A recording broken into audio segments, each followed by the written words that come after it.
Also, the current account in GMD maintained at Aji Bank for the period 1st of February 2022 to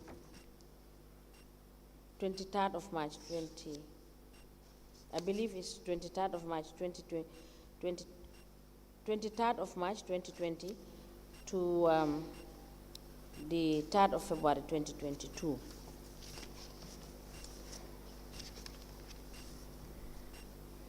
The next document is the Espas Motors Quantum Net invoice, which is addressed to the Lord Mayor, Kanifing Municipal Council, and it is dated December 27, 2018. And attached to the invoice is the offer of warranty.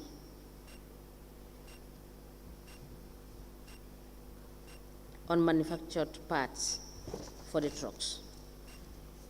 And the last document is the Quantum Net Company Limited request for clarification, which is addressed to the Lord Mayor, Kanifing Municipal Council. It is dated the 10th of January 2019. It is signed by Mohammed Jah.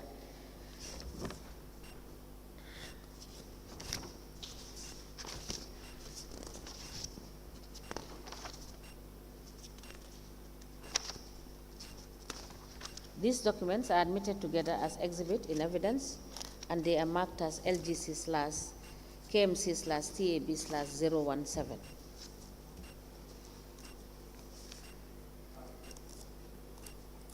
As the Commission places.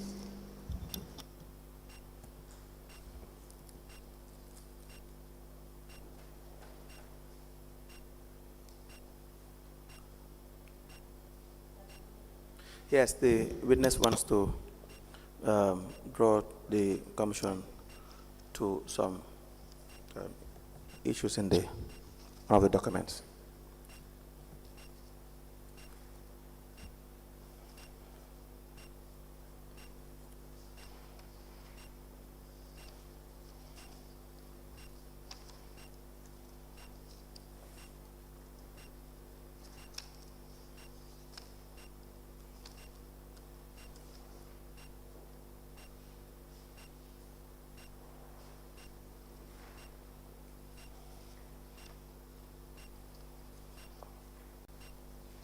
Yes, on the issue asked by the lead counsel yesterday about the forced transaction of 4 million, I just wanted to make a correction because I had consulted with the finance manager at KMC.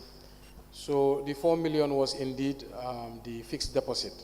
So the bank statement here, the Mudaraba investment deposit account, that's when the 4 million was initially deposited after the contract signage.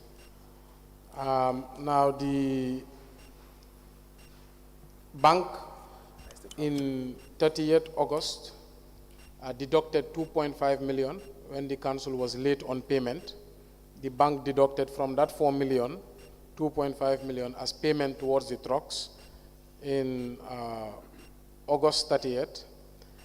So the letter the CEO wrote to the bank asking for more time is because the bank was asking that the 4 million be replenished. So there was 4 million put there, 2.5 million deducted and transferred towards the payment of the trucks. So the bank is saying, can you replenish the 2.5 million? So the CEO wrote, can you give us more time because we have an unexpected duty payment. So that's the information I got from the finance manager. Okay, so just a quick question on that. Yeah. The account that it is paid in, is it a joint account or? So this is it says it's a KMC Mudaraba investment deposit account. Okay, so it is not entirely in the control of, so the investment account, it is in the name of KMC, entirely, right?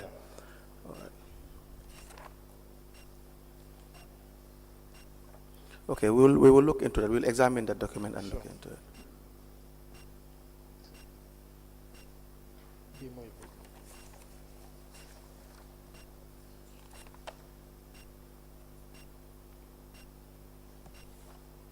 Now, this was in, please give the witness the document back. Give us a date exactly, the 4 million, the 2.5 was deducted. The 2.5 is deducted on 30th August 2019. Were the trucks delivered at this time? Do we know? Yes, I believe so. When was the contract, did it state exactly when the first payment from the WDCs should start? On the contract, I believe it was from delivery, if I remember, 36 months.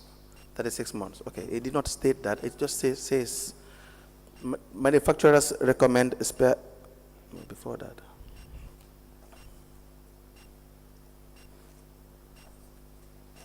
Do you have a copy of the contract there?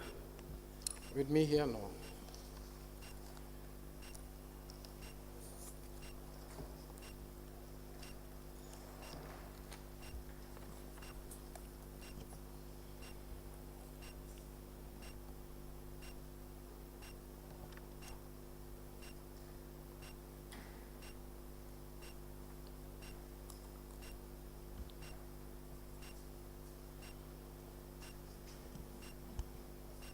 Just to verify whether we have a timeline as to when payment should start.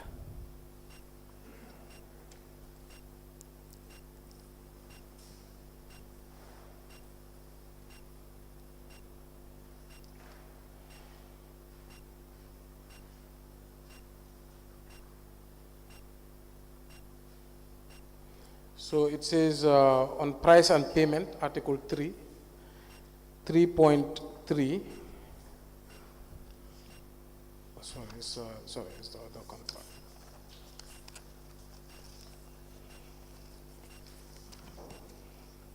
Sorry, this is the contract for the 4 trucks, not the Mali trucks. Okay, I believe in it there may be the contract for the 19, but I'm not sure. There are 2 contracts that should be there. Okay, Yes. I think it's here.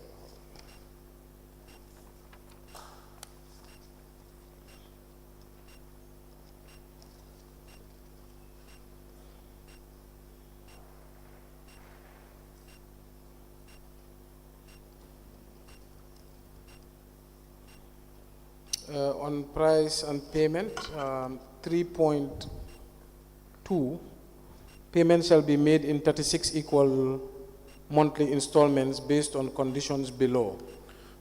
Okay, but we don't have conditions below, do we? It must have been with them.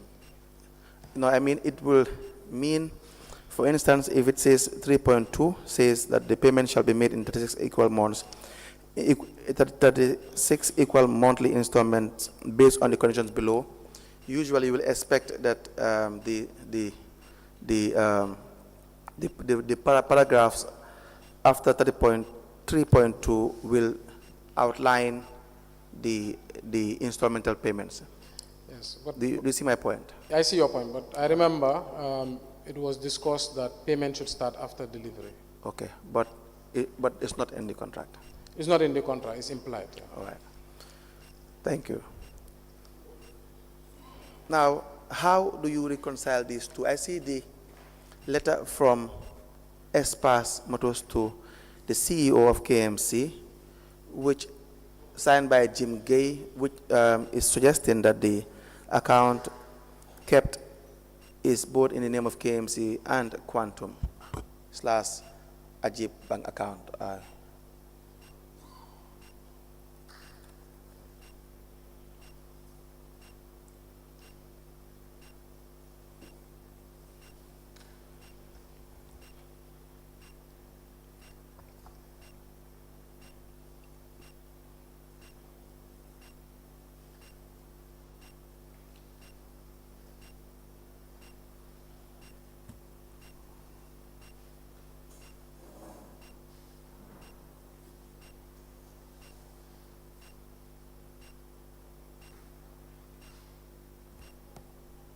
Please. This is the I believe is the control account, the account to operate, to repay the trucks. Yes. So is it the same with the investment account? No. It's different. Different. Okay.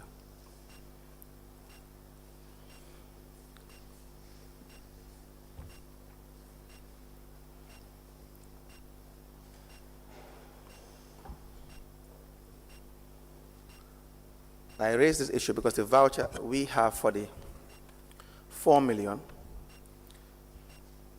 is, the supporting documents are letters from QuantumNet, addressed to the CEO KMC, which reads that please deposit proceeds of the operations of the KMC garbage compactor trucks, skip trucks, and septic emptier in account number 1010100009720 in bracket KMC Wards and QuantumNet / Ajib account. We further authorized Noah Marena and Samba Faye of Ajib Bank to be signatories to the account, together with the acting chief executive officer, finance director of KMC, as agreed. Now, it is pursuant to this request that the 4 million was paid. Yeah, so the 4 million, the account is here. Okay. Is account 9185 is the Mudaraba Investment Deposit Account, Kanifi Municipal Council. That one is the control account for the partnership. That's why both parties are members, to ensure that the income comes and goes to the right channel. Right. So the two 4 millions, are they different? Or So is it this the same? the 4 million was put into this account. You will see the data. So what I mean, is this 4 million the same with this, the one you're showing me? Do we know? Can you show me the 4 million? Let me just give you the two.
This looks like a different transaction.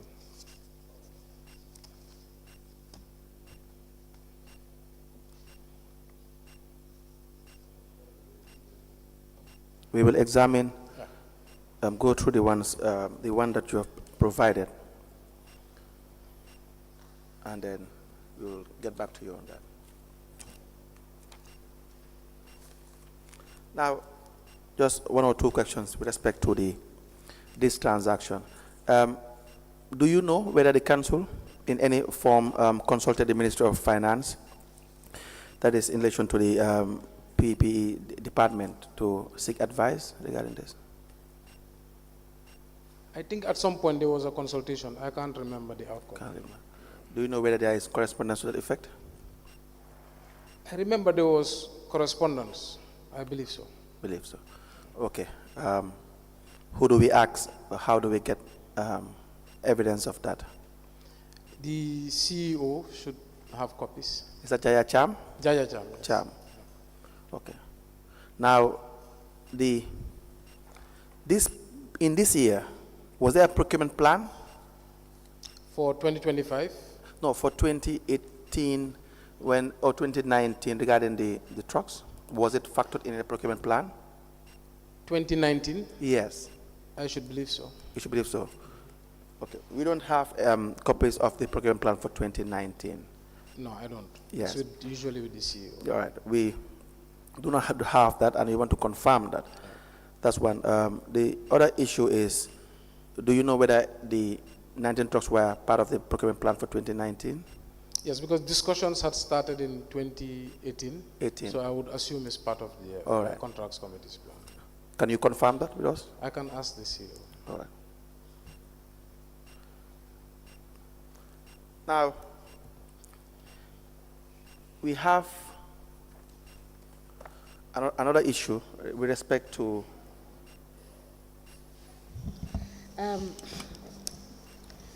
Mayor Bensouda, in the contract agreement, there was the indication that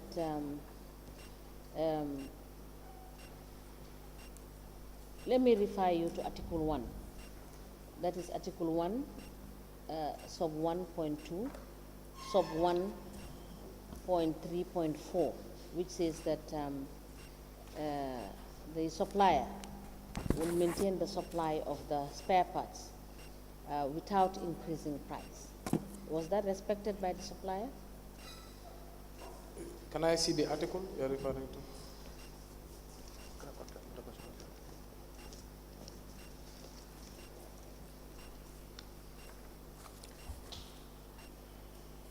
One 1.3.4.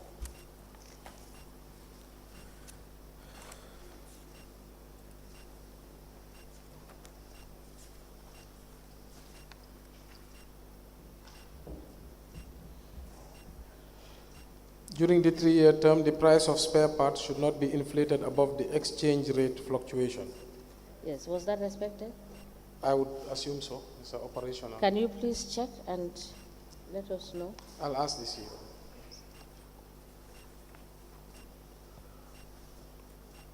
Now,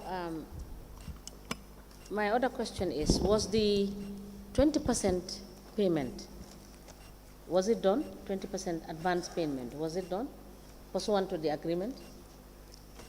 I believe the 20% is not in the Mbalit agreement, it's in the other trucks, the sanitation.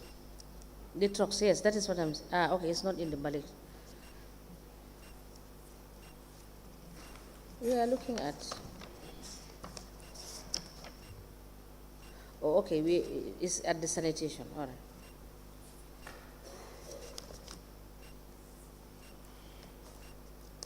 For this agreement for the trucks, there was, aside from the 4 million, there was no advance payment. Well, the CEO needs to confirm because I'm looking at the bank statements that I just submitted, the ones they just gave me. Okay. I saw 4 million fixed deposit and 2.5 withdrawn.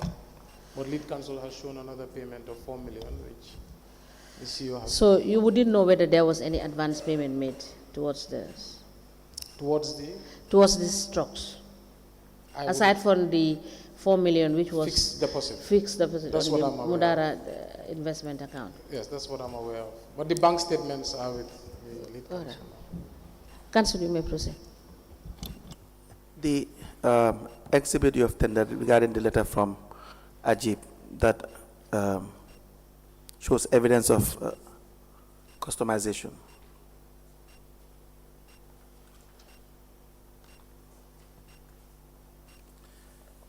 It reads, thank you for your letter dated the 9th of January 2019. That is addressed to KMC through you. Requesting for clarification the price of the compactor trucks. Please note the following. 1, Espas Motors is giving KMC 3 years payment plan. 2, you have 1 year warranty on any manufacturer defective parts for all 19 trucks. 3, Espas Motors will provide protective headlamp covers for all 19 units. 4, Espas Motors will provide a free compactor truck for use by any KMC ward during routine service throughout the financial period. 5, Espas Motors will provide 100 liters fuel free of charge on all 19 trucks.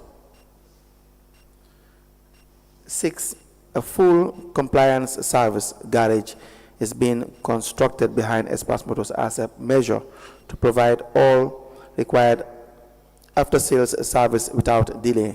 7, following a visit by our manufacturer representative to the Gambia, a special tire and reinforced shock absorbers have been agreed with the manufacturer for all 19 units. 8, there will be manufacturer-trained engineers on site for operations, training, and servicing. 9, special horns mounted on each unit to notify neighborhoods of waste collection. 10, Espas Motors will brand all 19 units from factory to KMC standards. 11, Espas Motors will order special tires of KMC according to need when requested. 12, the compactor body truck has been increased from 16 CBM to 20 CBM, giving each truck more load capacity. 13, the compactor hooper capacity has been increased from 1.2 CBM to 2.5 CBM. So we thank you for giving us the opportunity to serve KMC and the entire community. Now, the question is, this is what they said they will do. And of course, if you are buying, you want to know whether they would have done this, correct? Yes. Do we know whether they have done this? I believe so. You believe so? Do we have confirmation that they have done it?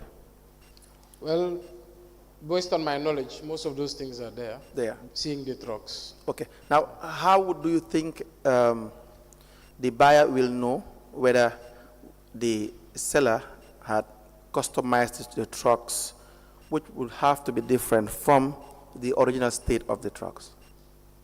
That's the expertise of the procurement unit. They should confirm that. Good. So there has to be an examination and receipt committee that the CEO should form, for instance, so that they will examine the trucks when they are in receipt of the trucks to see whether the original state of the trucks from the manufacturer has now been modified to suit what the agreement or what they said, the commitment from Espas. Do you know whether such a committee was formed? I believe we discussed this before, not to my knowledge. Okay. But I believe that's why they traveled also to China, right, to confirm what they were buying. Yes. So I asked them, they could not provide either. Yeah. For instance, when Espas said, number one, Espas Motors is giving KMC 3 years payment plan, that we know is what obtained. Number two, you have 1 year warranty on any manufacturer, yes. 3, Espas Motors will provide protective headlamp covers for all 19 units. We need to confirm that. The committee must confirm that that is provided, right? 4, Espas Motors will provide a free compactor. Was that drawn? An extra compactor truck? So I think initially it was, but eventually the council decided to buy a more permanent solution, a reserve truck. Okay, so the answer is no. They did not give KMC a free truck as committed. Yeah, so initially they started, but then eventually they could not. So the council met and we decided to buy a reserve truck. Then they have breached the contract. Pardon? Then they have breached their own commitment to the contract. So this was the offer at the time, but the problem is it was not put into the contract. Yes, but at least this was before they negotiated the the contract. But at least we have something in writing on the 10th of January. You recall that they have made several attempts to get KMC to commit themselves in writing, even the repayment. Whenever there is a failure on KMC's side to pay, they will write and make sure they have the commitment at some point. So this was an issue at the council. A lot of the councillors were unhappy about it. There was a push and pull, but eventually what was agreed was we'll have 2 reserve trucks. So we eventually bought 2 reserve trucks. Okay. My take is the council should have insisted that they provide the one free truck that they said they would provide, because perhaps that may be a reason to convince some people in council as to why they would perhaps vote for or agree that the agreement between the 2 parties be done. So I believe this was a contentious issue between the administration and Espas. Yes. But I cannot recall exactly how it concluded, but eventually the council voted that for sustainability it's better that we own our own reserve trucks, because this offer is to lend us 1 truck during the period. It's not to give it to us for free. It's to allow us to use 1 truck when there is routine maintenance on other vehicles. Okay, so it is not clear. Now you are saying this, it brings another argument. It did not also say that KMC should own it, but let me read it again. Espas Motors would provide a free compactor truck for use. by any KMC ward during routine services throughout the finance. Your understanding is it is supposed to be to lend you guys this truck? Yeah, during. That's why during services. During services. Okay. Now, 5, Espas Motors will provide 100 liters fuel free of charge on all 19 trucks. What does this mean? It means the truck should come with fuel. With fuel. Yeah. Okay. And just one time? Yes, one time. Okay. No, we like to be more clear when it comes to these terms of these contracts, because one can assume it is their responsibility to have 100 liters of fuel, but which will not be logical as well at some point to pass as well. Now, have you been servicing the trucks with Espas? Yes, we serviced the trucks with Espas initially. At some point we switched, and then at some point we did it in-house, and then we are back at Espas. It depends on the magnitude of the issue. Okay. So it's CEO's discretion. Sometimes he believes it's better to service elsewhere. Very well. I'm sure we'll ask experts the remaining questions. Now, during your time, do you know whether there had been interference in procurement matters? Interference from who? From senior management, whether from the office of the mayor or from the councillors generally, or from people that are outside the contracts committee or the procurement unit? Not that is reported, no. Okay. So I asked this because there's a contracts committee meeting minutes of the 13th of June 2019, where the members in attendance were Yahya Jammeh, Abdoulaye Kebe, Dauda Bari, Musa Bah, the deputy mayor, Binta J. Jallo, Sherif Njai, Nyima Kamara, Fatoumata S. Cham. Now, to start with, who appoints the members of the contracts committee? It's based on the Finance and Audit Act, so they're automatic members. The only 2 members that are not automatic are the experts and the councillors. Okay. Now, the procurement... sorry, the councillors are prescribed. Sorry, the councillors are automatic. They're prescribed. All right. Now, the Musa Bah at the time was the deputy mayor. Yes. Is he answerable to you, Musa Bah? No, he's not. He's not. So he does not provide you with briefings with respect to the committees that he has served as deputy mayor? No. The CEO can provide briefings, but the CEO reports to the council on the deliberations of the contracts committee. Okay. So Musa Bah, what does he do? He reports to council directly? So Musa Bah is a deputy mayor. He gives me briefings on councillors' activities. Okay. But that's his position as deputy mayor is not the reason he's sitting at the contracts committee. Okay. Now, Yahya Jammeh on 1.3 in the meeting minutes reads, a member observed that in a normal procurement operation when a department of unit requires goods or services, a proper procedure should be followed by ensuring a request is raised in writing to the CEO, who minutes it to the procurement unit for processing. It was further observed that the reason why this meeting was summoned is to regularize the current trend of interference in the procurement process, which is deemed to be in contraventions,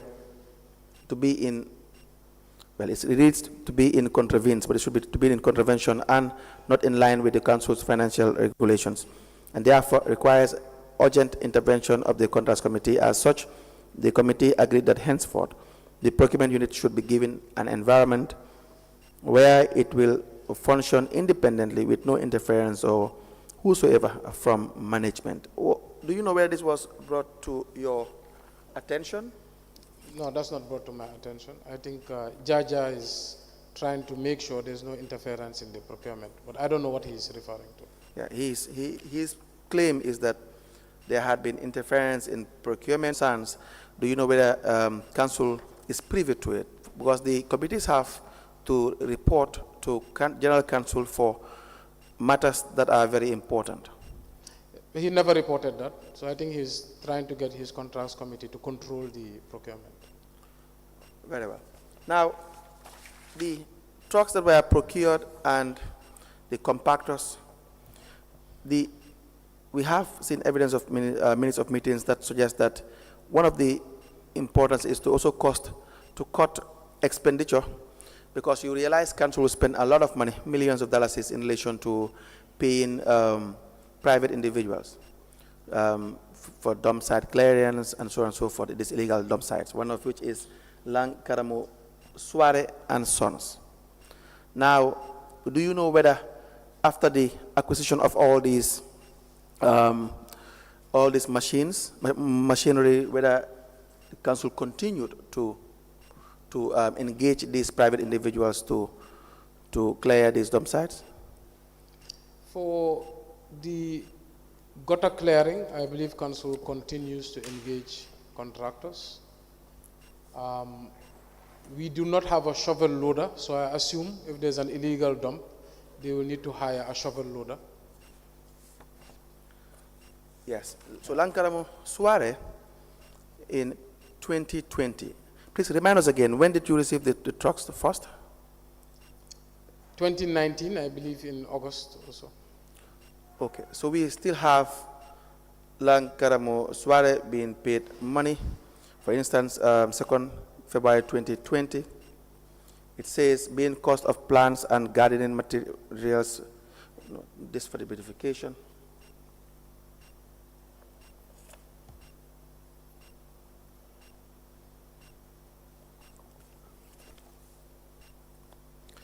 Yes, being payment for the hiring of a shovel loader with 2 trucks for the clearing of dump site. This was in 2022, March 11, 2022. So he was paid an amount of $54,000, and it reads being payment for the hiring of a shovel loader with 2 trucks for the clearing of dump site at LK Iringanya Community Cemetery. You want to see the voucher? Sure, sure.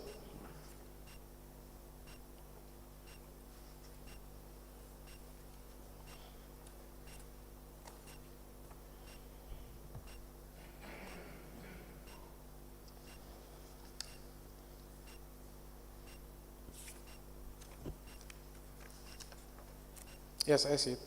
Yes, so you have said that the council does not have a shovel loader. No. But the trucks, by this time, the council already has purchased trucks already. Yes, so the trucks we have are compactors. They cannot clear illegal dump sites. We have skip trucks. We have septic MTS. To clear an illegal dump site, you need a shovel loader and an open truck, or we call them dumper trucks. Open trucks. So in 2023, we purchased 3 dumper trucks. Okay, so we have again the payments for 9th of February 2022.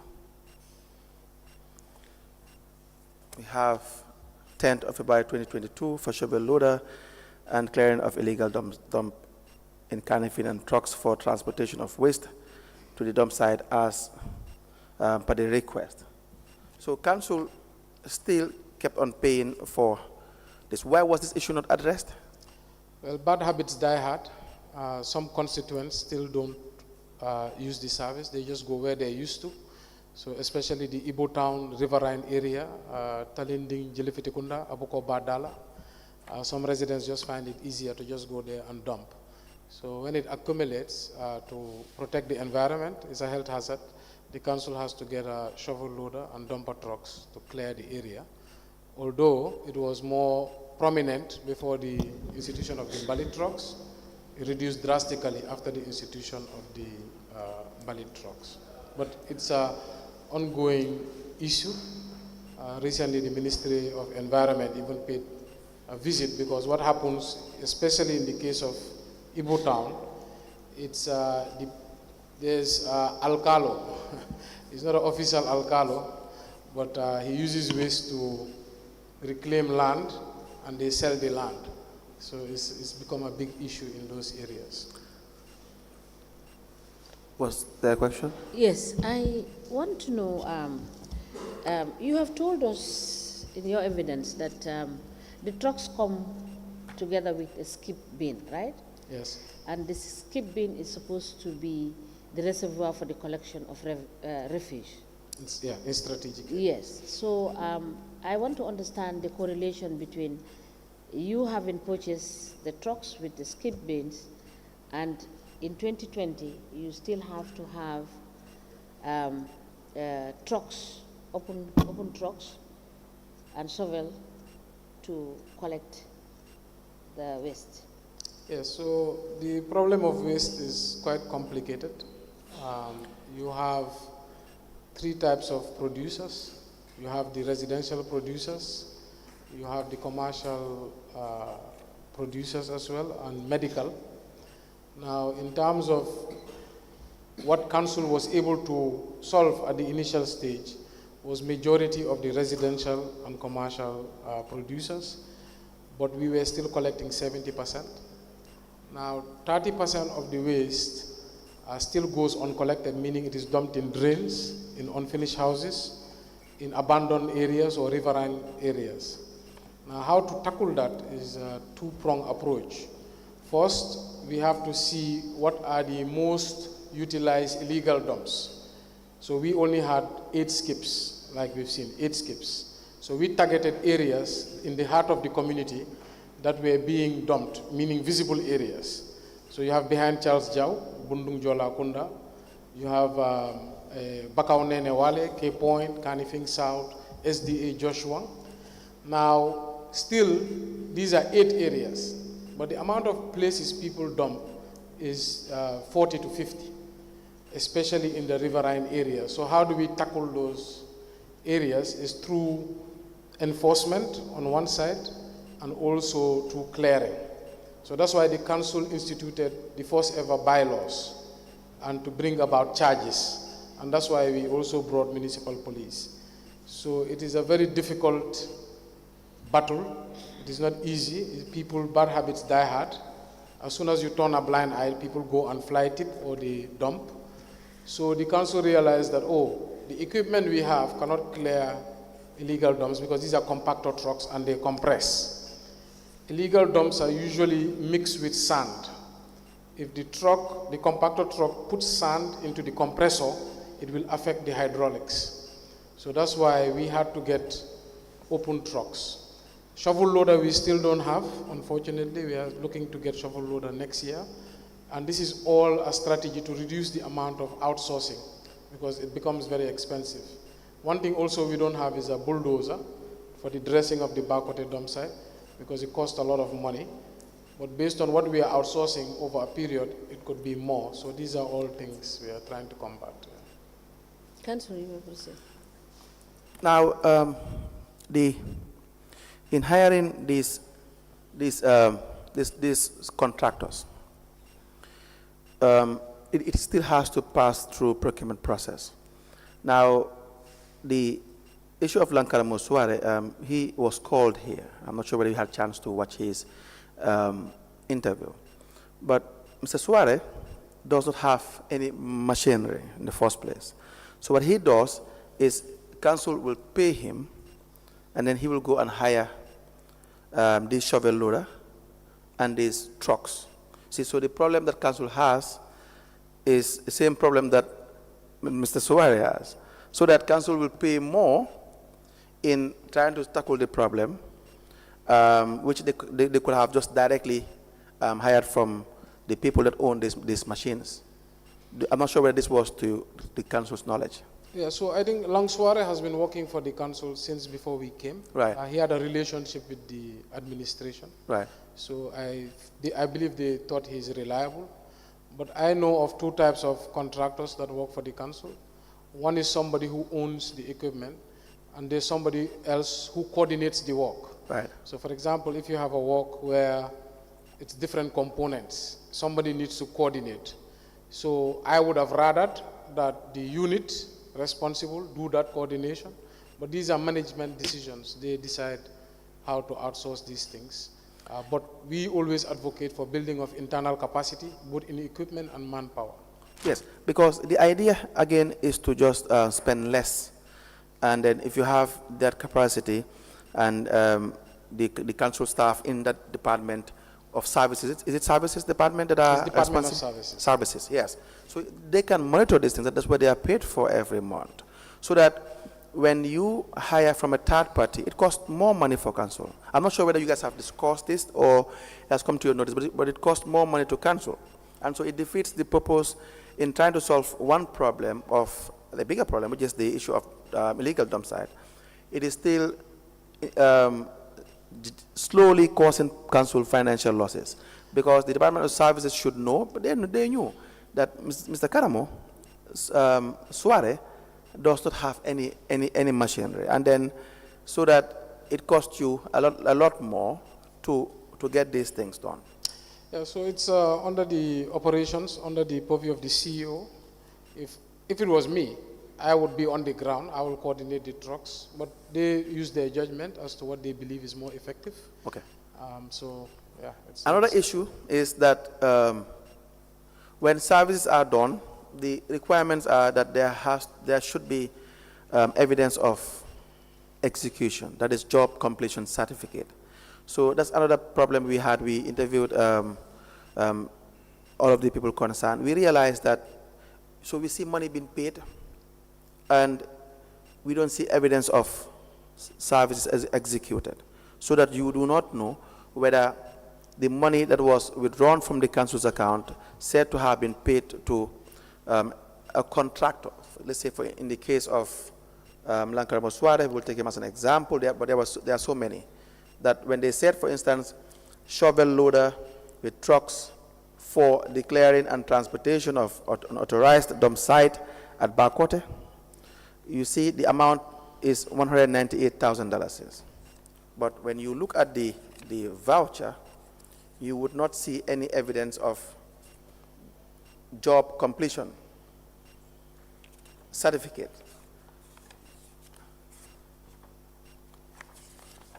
Let's just take this one for an example, so that you can, as an example, so that you can see what I'm trying to discuss.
Yeah.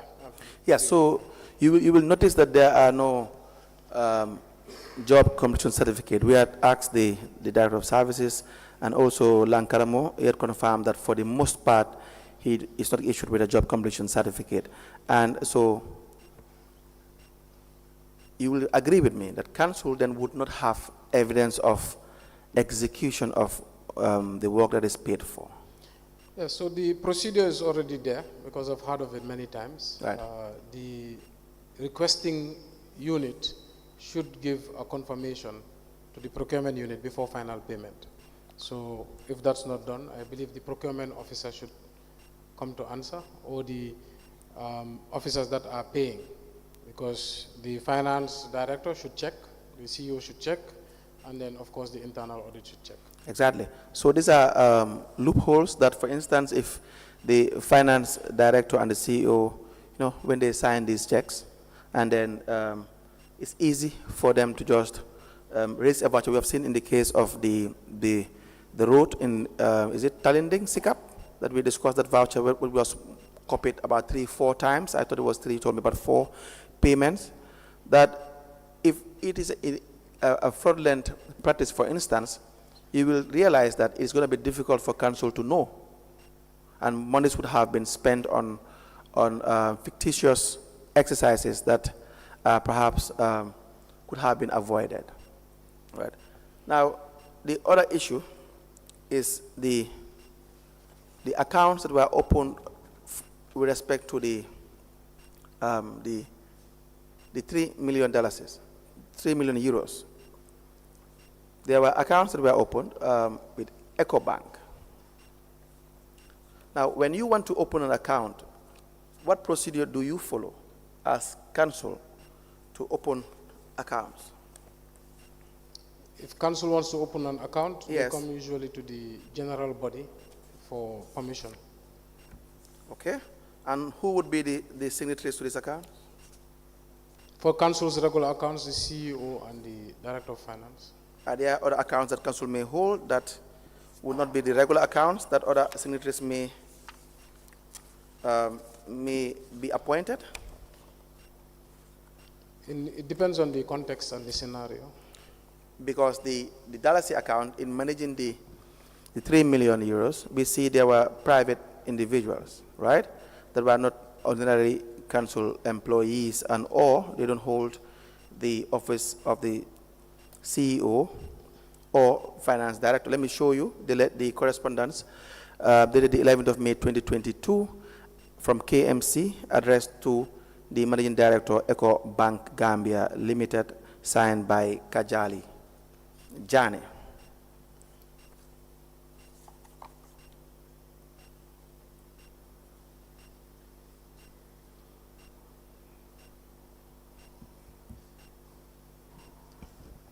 Please do kindly read that letter for us. The letter dated 11 May 2022, Managing Director, EcoBank, from CEO and Deputy Director of Finance, request for change of signatures mandate. With reference to the above, approval has been granted for change in signature mandate for KMC KEP project account to enable smooth running of the project operations. In this regard, the current signatories to the account are Mr. Aliou Sambanyang, Project Director of KEP, Mr. Yahya Jammeh, Deputy CEO, Mr. Bakari Diba, Finance Officer, Mr. Lamin Sanyang, Project Manager. Yes, so who authorized that change of signature? Seems like the CEO and the Director of Finance. Okay, where do they get that authorization? Or they would have to come through the Finance Committee or the Council, but I can't recall exactly. You can't recall, right. Now, was this discussed at Council, do you know, or you can't recall as well? I cannot recall the specific details, it's a long time ago. Now, the letter was sent to the bank.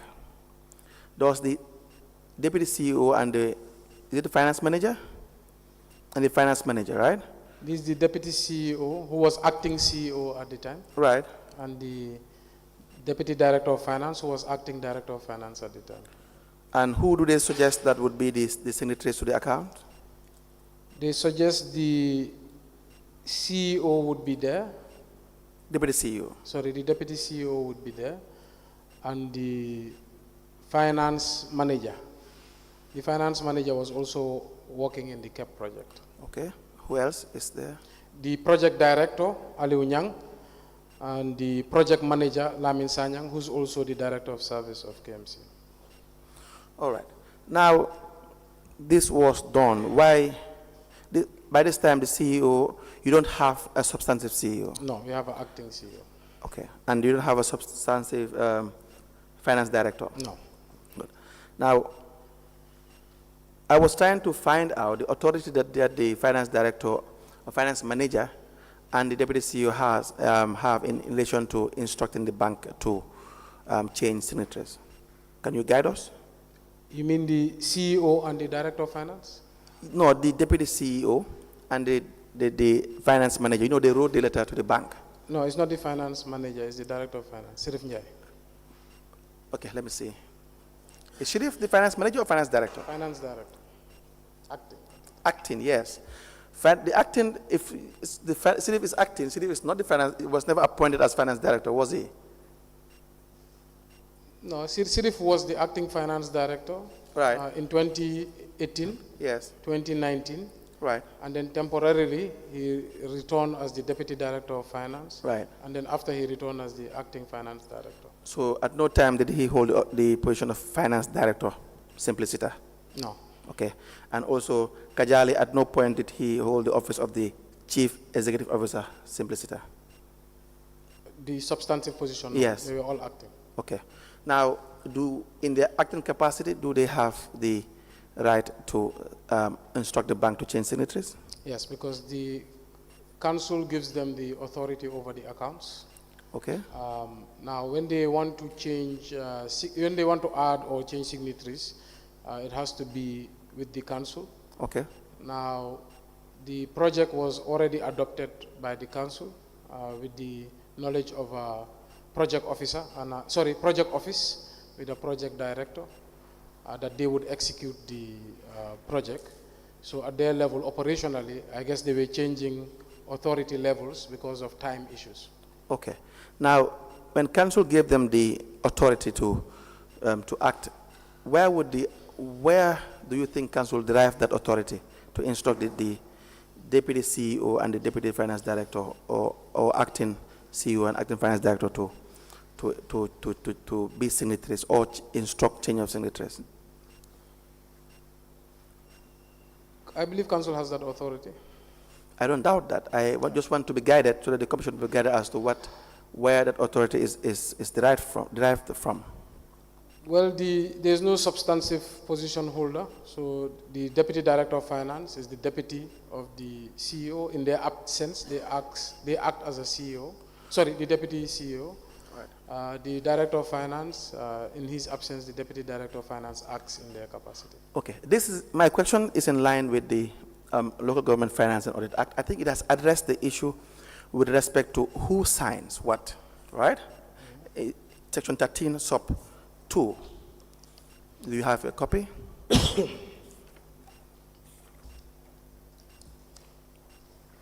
Sub 3, sorry.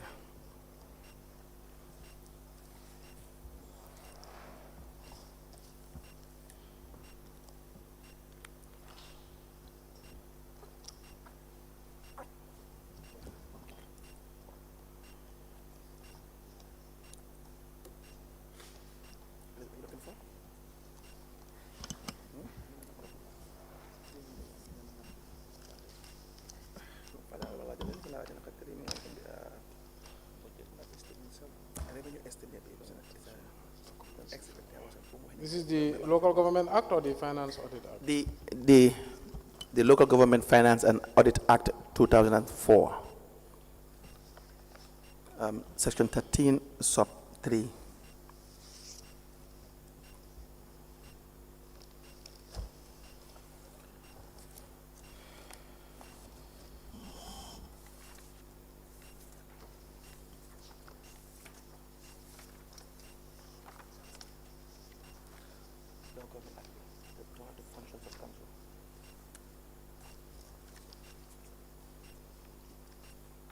Section 13 page of the Local Government Finance Audit Act, right? Yes, Section 13, sub 3. It reads, the chief, it is under appropriation of funds. Yeah. The chief executive and director of finance of the council shall be the signatories to all accounts of council. And in the absence of any of them, the director of administration shall be an alternative signatory. Now, you will see that it did not provide for any other individual to be signatories of this account, just the CEO and the finance director. And where it provided for a space for alternative signature, it says the director of administration. That's why I'm asking to know as to what council relied on in authorizing individuals outside this a bracket in signing. So the CEO has a deputy CEO. The Director of Finance has a Deputy Director of Finance. In their absence, they step in.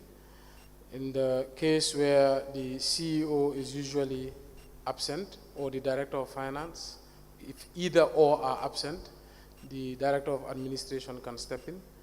If both of them are absent, the deputies step in. Okay, but what is the legal justification?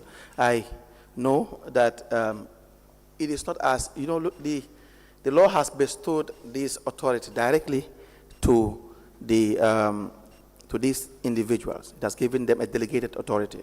Now, we know that when the law delegates you an authority, you cannot subdelegate that. Now, if you say that based on the deputy role, that is why they are signing the checks, when the Act 2004 is very clear as to who signs checks. Now, how would we be guided, the Commission be guided to say it is in relation to this section or the functions of the Council in this particular paragraph that authorizes that in their absence, their deputies will sign checks? Yes, so I think laws are rigid, but there's the gray area of the law, and this is one of those gray areas. The CEO, of course, is deputized. The Director of Finance is deputized. The Director of Admin is in place. For example, right now, our CEO has traveled. The Deputy Admin steps in. But in the case there's more absentees, there can be sickness, they can be, like in our case, administrative leaves. The Council has to operate, so that judgment is left to the general body, and we made that judgment call. Yes, so I'm not saying that, let's assume that should be the best way, that when you have a deputy CEO, the signatures in the absence of the deputy CEO should be in the absence of the CEO, the deputy should step in and sign. In fact, when I saw this, I thought, I had marked it for a recommendation, that where the CEO is absent, maybe the deputy should sign for him. And where the finance director is absent, maybe the deputy should sign for him. But that's not what the law says. That's what I thought should happen, but that's not what the law says. The law is saying something very clear and very explicit, that only these three are mandated to sign the checks. So if someone is outside these three signing checks, then it would not be proper. So the chief executive is an office with two leaders, the CEO and the deputy. And the deputy is in place to act on behalf of the CEO if the CEO is unable to. Same with the Director of Finance, so I believe it's well within the parameters of the law. All right. Now, the other individuals that were mandated to sign? So, like I've said, this is a project account. Right. It's a project from the EU. Right. So the modalities and the arrangement is as such that the Council is required to have a project office. So the implementers are the project director and the project manager. So this is an issue that was discussed in the Council, and just like here, raging debates about what the arrangement should be. So I believe at the end of the day, the agreement between the parties is that they co-manage the accounts. Right, but again, another issue comes up wherein, if you look at 13, it says all accounts of council, right? It does not segregate or exclude any accounts of council. That's number one. And if you look at the revenues of council, like we discussed initially, the grants of every kind, loans of every kind, you name it, whether from government or from any other institution, these monies are exclusively revenues of council, section 4, exclusive revenues of council, where if I can read section 4, sub 2, paragraph G, it says project funds, donations, and grants. And then all these monies are monies of council, so that even if that is what another entity wants, that will be contrary to what the law says. And more so, 13 tells you to manage all accounts of council. So what would be the justification? Going by the documents that are binding to council, what would be the justification that you will rely on to say, well, based on this particular provision also, we had allowed the manager, the project manager and others to sign checks and manage accounts? Okay, I believe we discussed this a few days ago. So the source of funding is outside body. They can determine how they want that funding to be implemented. Some can believe that the council is trusted and capable, and they give the funds to the council, or based on their rules and parameters. Some can believe that no, they want a project office to be set up independent from the council. And some can say they will implement directly. So we've seen all these types of grants. It's not for the council to decide. Now, if the law is so rigid, like you're saying, I believe that's why there's the issue of courts and context. And the context is that the greater good is that these projects are implemented, is donor money. And if a law says, okay, all the monies have to come, but the donor agency say, no, I cannot give you to implement, then you have to act accordingly. So for example, in the BMZ project, it was fully implemented by a third party, not the council. The University Essex project that is going on right now from Funds Innovation Development, the 30 million project, they actually brought an expert in-house in KMC, who's the sole signatory to the account with the CEO, because they want to control how that funds are implemented. So it's a decision of the donor agency. So when the donor wants to be a signatory to an account and the law says otherwise, which should supersede? Well, in this context, like I said, the donor has to supersede the law. Like I said, there's gray areas of the law, and that's why context is very important. It's not gray. It's very clear. No, it's not gray. It cannot be gray because as undesirable as it may be. Again, the law we interpret do not necessarily mean we agree with every text of the law. Sometimes we ourselves do not even agree with it. You understand that? But it remains to be the law. No, we can't like it in its entirety sometimes. Even the drafters of the law at Parliament, there will be some that will not agree with certain things, but that's why there is voting or so on and so forth. Now, the issue here is there may be rigidity based on circumstance. There may be circumstances where the law refuses to be flexible, but that remains to be the law. So that what the donor wants, if it contravenes, you have always been saying that, anything the law becomes supreme. So what the donor wants, if it contravenes any provisions of the law, we can't go by the donor's position. We have to maintain what the law says. So are you suggesting we return the money? Yes. If that is what the donor is saying. If the donor is saying that unless and until you allow me to have a signature power, then and that contravenes the law, you wouldn't want to violate the law, will you?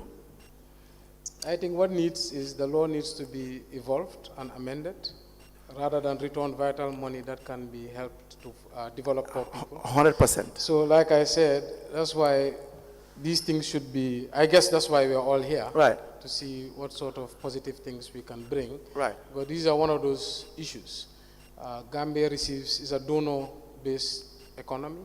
We receive a lot of donor aid, central government more than local government. What we are doing is unprecedented, actually, receiving all this donor aid. But definitely it's up to the people giving the money, for the most part, who dictate. We push back as much as we can, but they say, no, this is how we want it, and this is based on our rules, and then that's how we accept it. Did you seek advice from in this position as to the shifting of these signatories, which is clear in respect to the Act? Let's say, for instance, Ministry of Finance or your line ministry, to see whether it is advisable to to do what they don't know is No, not to my knowledge that we sought advice, but the council also has judgment. We discuss, we deliberate, we debate. Some hold your position, but at the end of the day, we vote on the position we want to take. Yes, but the mayor, is it your opinion that elected public officials should have discretion not to allow for the compliance of the law when it comes to particularly financial transactions? Is it your opinion? So my opinion is we make decisions on good faith to the best of our ability. Answer the question. Is it your opinion that elected public officials should have discretion to execute or to conduct matters not in compliance with law? And what we are dealing with here right now is Section 13 of the Finance and Audit Act. I said, is it your opinion? Because as has been said, the CEO and the finance director and the admin are supposed to be signatories, and others have been co-opted to sign, and it's not in compliance with the law. You agree with that, is it not? Well, you don't agree that it is not. Ask a lawyer. So you don't agree that it is not in compliance with the law? I wouldn't know. You I would don't need a know. legal expert to guide on that. Yes. So, but now, that is legal. Now, your opinion, would it be correct for elected public officials to circumvent the law on the altar of convenience and interest? I'm asking you now your opinion. Elected officials should not circumvent the law. We should protect the law. Thank you. Council, you may proceed.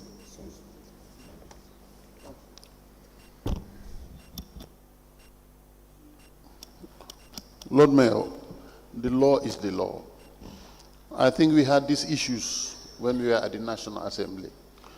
Anytime the accounts of the central bank comes in, the auditors qualify the accounts. Now, their reason was they are not using the international financial reporting system, so they qualify the accounts. But the central bank will always argue that we have an act and we cannot go against our act, even if the accounts are qualified. So these things do happen. The other thing that I think you've left was about the waste. You talked about domestic, commercial, medical. You left out industrial. So industrial waste too is what also you collect. So it should be captured. Thank you. Thank you. thank you very much. Now,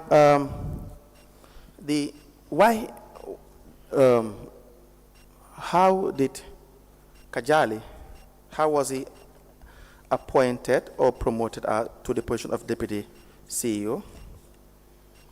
Kajali Jammeh was appointed by the Local Government Service Commission as a deputy CEO, and then he was promoted by the council as an acting CEO during our crisis. Your crisis with Senator Martin Sonko? Yes. And Sheriff Njai, the same thing too? Yes, Sheriff Njai the same. Sheriff was the finance manager? He was the acting finance, so he was the deputy director of finance. Okay. Now, council promoted them to the position of acting. Does council have those powers? We did not use the word promotion. We had them act. How did you have them act? Through council resolution. Resolution. So does the council have that power? To have the CEO, the deputy director of finance and CEO. Yes, to I promote. would have to find the exact wording that we used, but I believe they stepped into those roles. Yes, so we will wait for the resolution. But does council have the authority to either promote people to the position of CEO or get them to act as CEO without the approval of the commission? Like I said, we have to find the exact wording, but I will also refer to you to the Supreme Court ruling that lamented that councils have high degree of autonomy Right. and self-determination, and the actions of the ministry Yes. interfering with the council was Right. wrong, Right. and we are well within our rights to make those changes. No, the judgment didn't say that. I think if you have it, I've read the judgment. The judgment, what it said, to the best of my recollection, is in relation to the reporting mechanisms, the demand that the ministry had placed on all councils that communications must pass through the permanent secretary. That was wrong. There was no law that stated that. And so it was very clear that the autonomy of council is very clear, and it legitimizes the service commission, that they are the authority that should address issues of council within their mandate, and not the ministry in relation to demanding that communications pass through the permanent secretary. That was gross. We agreed on that. But for the issue of promotions, it's squarely within the powers of the commission.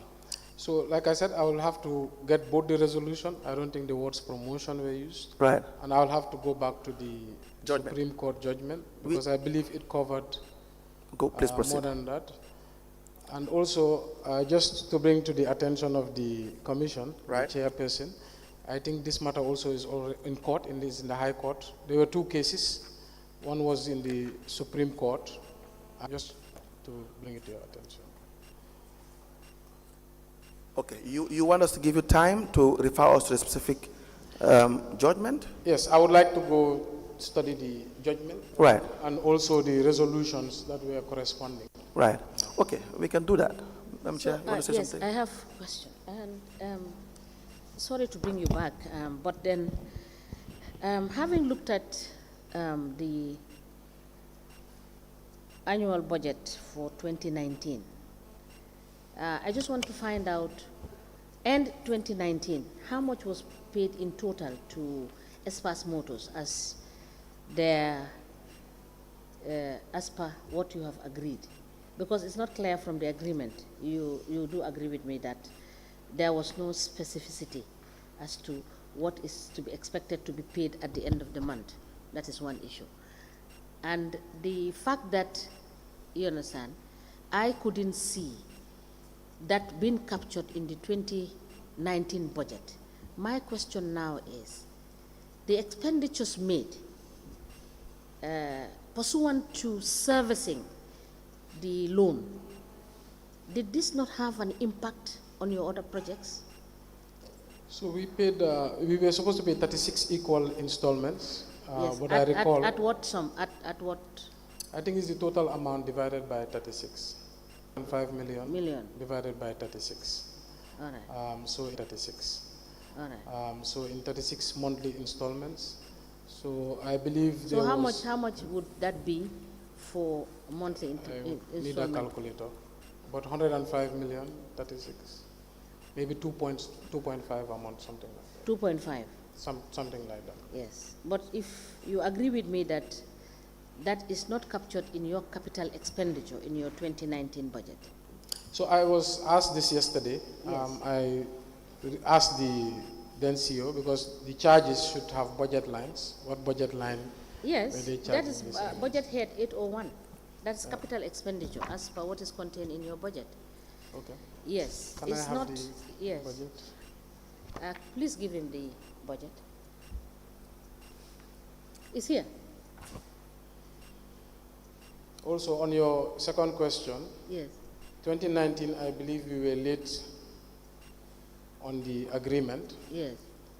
That's why they charged the fixed. Yes, we deposit have account. seen that end 2019 December, there were no funds coming pursuant to collections. Yes, because Yes. the operations.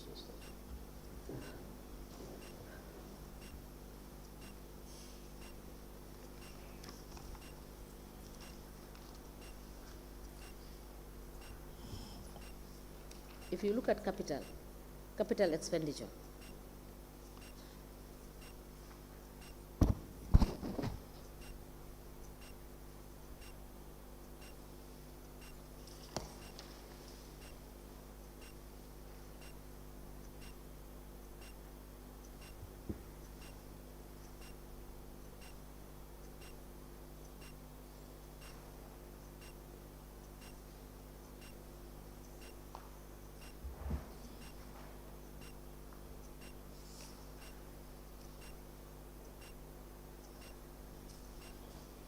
So if you look at capital expenditure, Yeah. page 35, Yeah.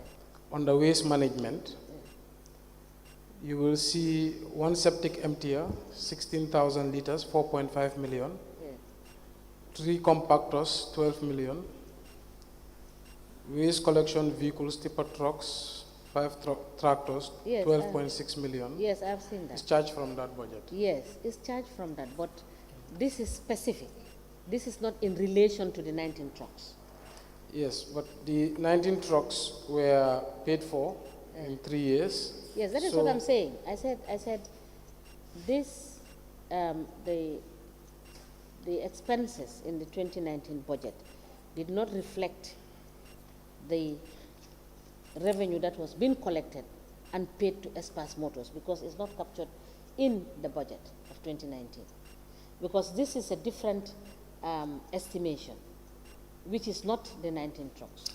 So when this budget was created, we submit our budget by September 30th Yes. of every year. Yes, So when this budget was submitted, the project was not conceived yes, because we were thinking of buying waste management equipment. exactly. So once the project is conceived, then that budget line can change in description. The finance committee can now change that budget line in description.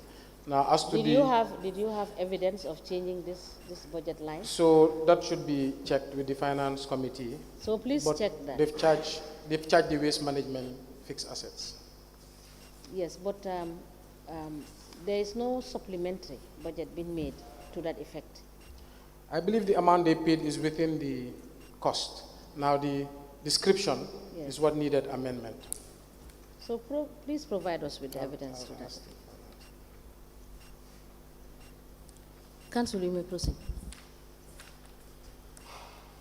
Oh, yes, before I hand you over to Council, there is a $1 million startup loan pursuant to Exhibit 014, which talks about Council giving the wards 1 million. But when you look at the budget estimates, as per the minutes of that meeting, they said the council will give 1 million. Was that done? A startup loan. So I was reading the minutes this morning, the debate at the Waste Ward Committee. Yes, was the 1 million given? I cannot recall that. So please help us find out, because there is 1 million that was agreed upon the minutes, and then in the budget it was 1.5. It's here. Yes, so the minutes I have read this morning, Yes. there was 1 million, Yes. and then I saw somebody corrected with handwriting, 1.5. And also, when you go to the budget, it is no longer 1 million, it is 1.5 million. Yes. So So I please think help us maybe find out that. Thank you. Continue, please. Thank you very much. So we are discussing the issue regarding the issue with the permanent secretary, Minister of Lands, and the judgment. Of course, you can always come back with either advice, or if you have a lawyer that wants to perhaps aid the commission in what the judgment is all about, we'll also appreciate that. But from my understanding, we have the judgment between Carnival Municipal Council, the case, Supreme Court, the case and judgment, civil number SC 001 of 2023, between KMC, the plaintiff, and Minister of Lands, Regional Government and Religious Affairs, first defendant, Inspector General of Police, the second defendant, and Attorney General, the third defendant. Now, you go to 93, that's on page 37 of the judgment. It says, let me read. Considering the functions of the powers of the Commission under the Local Government Act, Cap 3301, the picture might well have been different if it were engaged from the inception of the disagreement between the plaintiff and the first defendant, that is the ministry. In fact, the first defendant only needed to step back and allow the Commission to function as stipulated in the Act, without prejudice to the first defendant carrying out its monitoring and supervisory role as contemplated in Section 149 of the same Act. Furthermore, the first defendant has, in the considered view of this court, sufficient powers in section 150 and 151 of the Act to ensure good governance, that is the ministry, without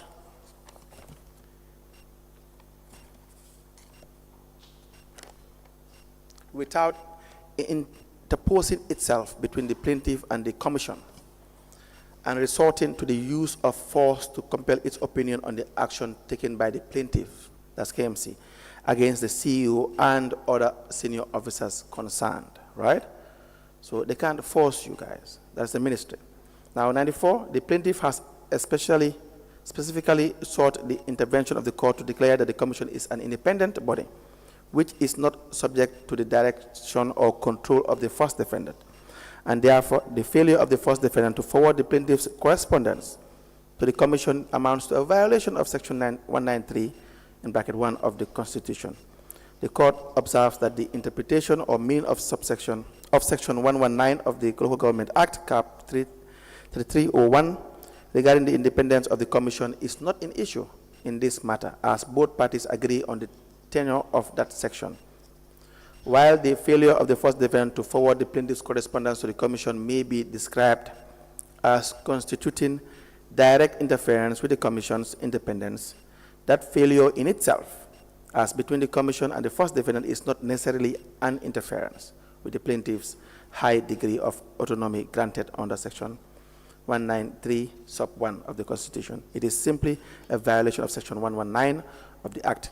In that context, therefore, the court does not consider it appropriate in this matter to tie the violation of the provisions of the Act by the first defendant to the interpretation of section 193(1) of the Constitution. Consequently, this court finds the actions of the first defendant, that is the ministry, in causing the second defendant to enter the plaintiff's premises in the absence of the law. That's another aspect. That is your fracas, where there was an issue between the two. So, unless there is another part, this is very clear. When I read it, it's clearly saying that whilst you were arguing that there was interference in demanding that correspondences be passed through the permanent secretary's office, that violates the law, and that it reaffirms the powers of the commission, so that the powers of the commission as per its mandate, its instrument, remains the same, and so that the ministry still holds the powers to govern without imposing itself and forcing you guys in relation to things that they don't have the power to do. And so that is what the judgment says. So, but if you have a different interpretation, or you can seek advice as well to come back, either by yourself or someone who can explain it better to the commission. That is our understanding of the judgment. So, I will consult properly. Right. Now, who has the powers to employ or hire the services of a CEO or finance director in the local government context? The Service Commission, in consultation with the mayor. Good. Now, when you wanted to either promote, you will find out the wording, elevate as the case may be, or get Kajali or Sheriff to act, did you consult the Service Commission? The Service Commission was incommunicado. The ministry was not allowing the Service Commission to work with the council. The letter we forwarded to them was July 2021. They did not respond until January 2023. That's 2 years after. Yes. And after that, then the Supreme Court made a ruling that the ministry's actions were illegal. Of course. So basically, the commission was not functional. We wrote several letters. They don't respond, and the ministry tells us they are not going to respond to us. Okay. We understand. But do we have a letter that also attempt to get the Service Commission to appoint someone? I will search for those letters, but The ministry at some point wrote to all councils and said all the letters for the service commission Yes. should be written to the ministry. We have seen that. And so we wrote those letters to the ministry, but I will find the exact Yes. letter to submit it to the Okay, commission. okay. But more particularly, we have seen evidence of that. The communications from the ministry, we have dealt with this with the permanent secretary. I had reminded you of that. But I just want to just clear that part, whether there was a specific letter with respect to now that you have either suspended Senabo and the finance director, whether there was an attempt, official attempt, to get the office occupied. So to correct the record, we did not suspend them because at first, that's the language we used. The ministry said that's the wrong language because that means disciplinary action. Right. So we adjusted and said administrative leave with full pay until such a time the commission acted.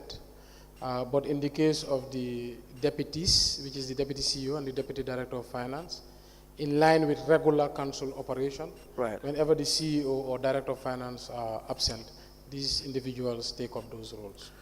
Now, we will wait for those correspondences. We also have some. But how do you divorce the two, administrative leave and suspension?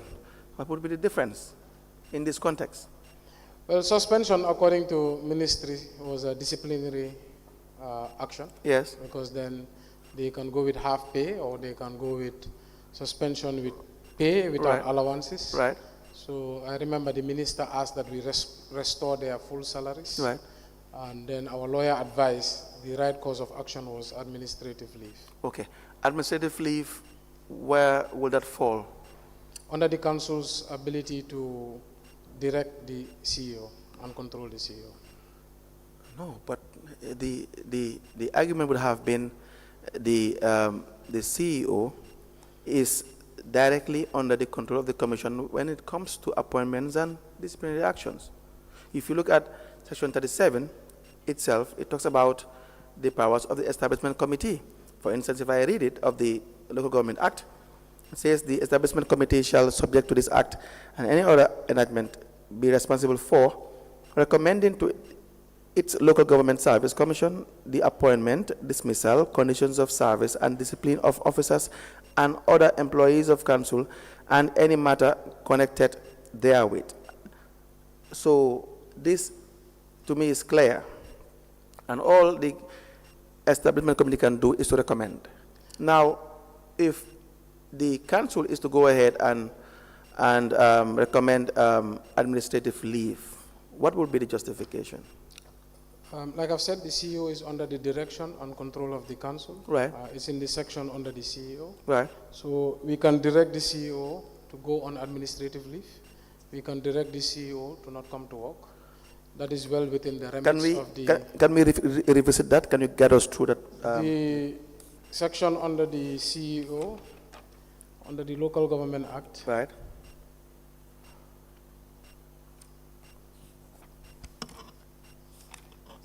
Section 42. Yes.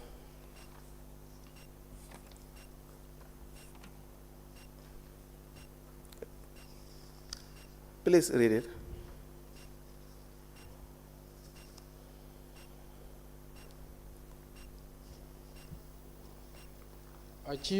Section 42.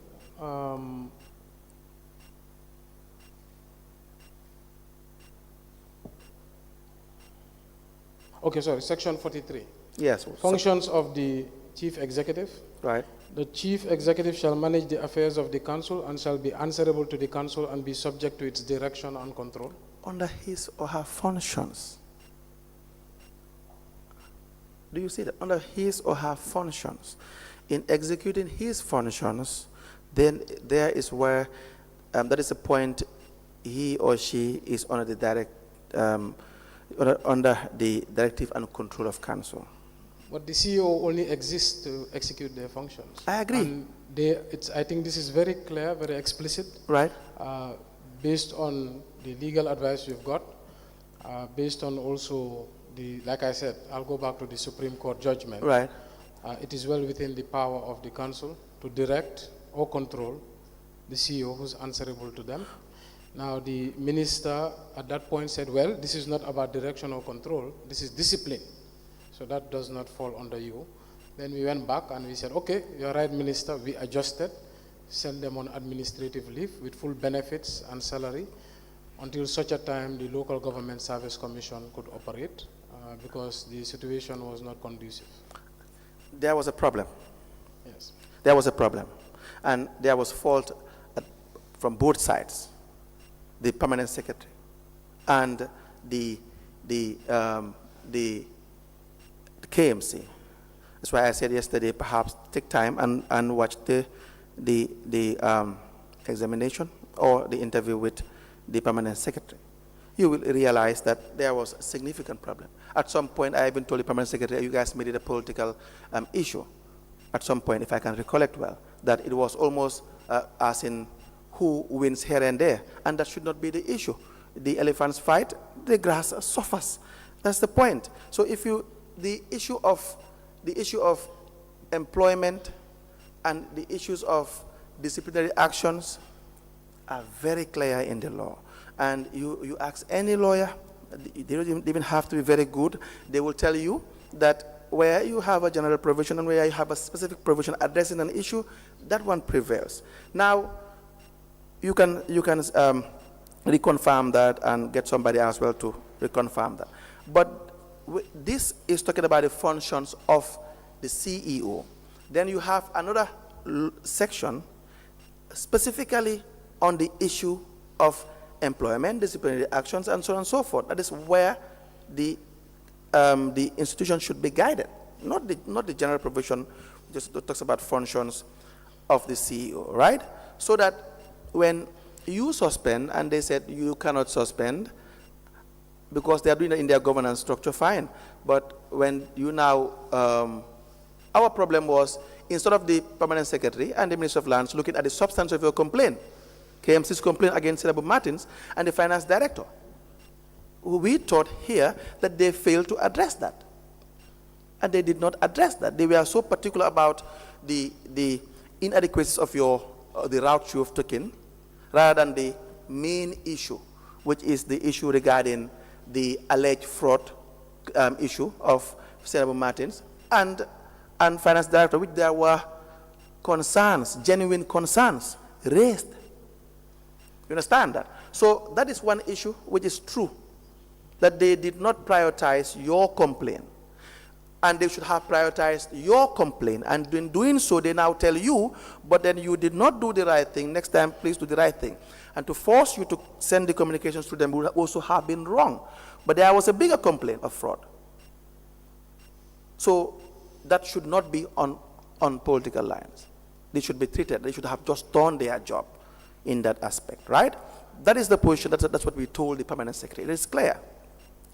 But now, having that fracas, you guys also made a mistake, based on our opinion, because you guys sent the CEO and the finance director on administrative leave when we cannot find anywhere expressly giving you powers to do that. So I agree with you and I disagree with you as well at the same time. Okay, yeah. I believe the issue was... You have to agree. If you agree, you agree. If you disagree, you disagree. Well, so what some is points, I agree with some points, I disagree with some Okay, highlight points. the points that you agree, Yes, and then you go to the points that you disagree. Yes, so definitely it was turned into a big political issue. It was also wrong that for many years they withheld letters for the Service Commission, rendering them ineffective. At some point, we even asked them why is the Director of Governance acting as a secretary for the Service Commission, which makes them not independent. Mm-hmm. Also, how come they don't have their own office? Why are they housed under the ministry, which also makes them not independent? Also, I agree in the instance where you say the ministry should have dealt with the substance of the issue. I believe it would not have even come to this, to allow the Service Commission, in their good judgment, to look at both sides and make a decision. That took 3 years and caused a lot of unnecessary chaos and disruption. Where I say I don't agree, because at first we said yes, we will suspend. The ministry wrote back. The minister personally called me and said, you don't have the right to suspend the workers. These are under the local government service. Then I sought legal advice, and I was told, yes, that's true, but you can have power to send on administrative leave because indeed they are under your direction and control. Before you proceed, is it your opinion that pursuant to Section 43, which is the functions of the CEO, subsection 1, this is what gave you the authority to suspend the CEO and the other person? Who is the other person that you suspended? Director of Finance? Director of Finance? No, we did not suspend them. We sent them on sorry. administrative leave. So, in your opinion, were you relying on Section 43(1) as your powers through the council to send them on administrative leave? No, not my opinion, based on legal advice and the deliberation of the council. Was that legal advice written? No, it was through communication. Oral communication. Oral communication. So now, your opinion. In your opinion, do you think that the council was right in relying on Section 43(1) to send the CEO and the finance on administrative leave? So I'm not a lawyer, that's why I asked the lawyer, because the ministry had raised and the lawyer said yeah. the council has a right pursuant to this section. Yes. All right. That is clear. Council, you may proceed. Now, the issue regarding the advice in relation to sending administrative leave, is it specifically mentioned in Section 43, or is it just implied in Section 43 sub 1? Section 43(1) is broad, but it, like I said, the council looks at the laws, asks for legal advice, and if we are advised that our decision falls within the remits of that law, we take it. So we were advised that administrative leave falls within the remits of direction and control. Okay, but I'm just asking whether when you read it, you will see it specifically mentioned, or it is what is deduced from the wordings, impliedly. Yeah. Go ahead, sorry. No, you can go ahead. Yeah, so I think the terms direction, control, answerable are quite unambiguous. They are very straightforward. No, see, again, at no fault of yours, definitely, if you've had legal advice, then you've acted on the legal advice, and then perhaps for whatever reason, the words were stretched to mean you can suspend, you can, or you can not suspend, you can send on administrative leave, but that would be gross interpretation. That would be gross interpretation because, like I said earlier, let's assume you don't have a section specifically addressing these issues. Then bots may draw their interpretation, right? I tell you, in no uncertain terms, that it has been litigated upon several times, and the courts have maintained their position, that if you have these two set of laws, one speaking in general terms and one speaking in specific terms, we always go by the specific terms. That is not even an issue when it comes to lawyers, an issue of debate anymore. It is already settled. You know, when they say a settled law, that's one of them. Yeah, so I think this dispute has been going on for so long. There's so many different varying opinions, and I believe right now is at the High Court. That's why we are all eagerly, I don't know why it took so long, but we are all eagerly awaiting for the judgment to know who is falling within the remits of the law and who's not. That's fine. Now they have been sent on administrative leave by council. Yes. Be it as it may, the opinion here is totally wrong, 100% wrong. Now, before I proceed with the next question, when you, did you seek a second opinion from the Ministry of Justice to see whether that is the correct position of the law? This is our council lawyer. We don't seek legal opinion from Ministry of Justice. You did once, you did the contract. Once in regard to procurement, but Right. usually on council operations, on day-to-day, we rely on our lawyer's advice because we trust our lawyer. And in this case, because the Ministry of Local Government is the one we have the issue with, at that point there was no reason for us to trust the Ministry Good. of Justice. Yeah. Now, the issue regarding the sending them to on administrative leave is already done. Whether wrong or right, based on your opinion, you were doing the right thing at the time because you have asked your lawyer and you were advised, right? I thought Mr. Ngor was wrong, 100% wrong. But the issue with respect to now the appointment, right? Now you have appointments or promotion, as the case maybe you may call it, or the language that you will come up with at any point. Now you have their deputies assuming their roles, and then their functions. Again, the power to do that, where do we get that? So it's like when I travel as Lord Mayor, the Deputy Mayor becomes the Lord Mayor. Right. When I'm incapacitated. Right. So it's the same, basically, routine. That is stated in the in the act. think Your case is expressly stated in the act. I think it goes without saying, it's implied. Because I think the issue here, KMC is the only council, to my knowledge, or one of, with a deputy CEO and a director of finance. So I believe it's an issue with structure of the council, but where there's a deputy, it is of course implied that they serve as the substantive position holder. Yes. And lead counsel, can I just ask something of the chair? Please. My call is in 15 minutes or so. I was asking permission if I can. Kindly round up what you are saying, and then we can give you to proceed. You were saying something? Can you conclude on what you were saying? No, I believe I already answered. You answered it. So we will rise, and are we coming back? No, we need to know if we're coming back on Monday with a witness. Yes, We have one or two issues to. You have another witness?